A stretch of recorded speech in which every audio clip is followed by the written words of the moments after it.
Imekuwa kitu affect.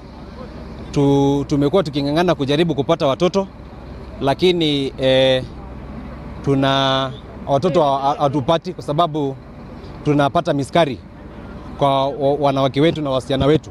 Sasa sisi kama vijana tunaumia sana, na tunaomba viongozi wetu wa Kajiado County, si leo tu ndio hii moshi imekuwa ikitokea. Hii moshi imekuwa tu ikitokea hapa awali. Kwa hivyo tunawaomba mtokee. Hii kampani inafanya kazi illegally kwa sababu hawana any document from the county government of Kajiado, hawana public participation from the residents of Embuyangat, and we request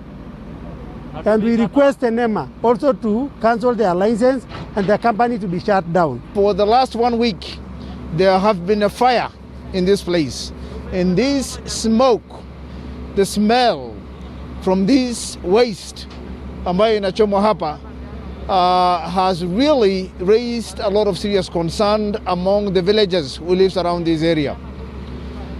Literally, I mean, this is just, you know, industrial chemicals and pharmaceutical waste just being burned in the open fire. There was a court case after 2017, and that court case had deliberations.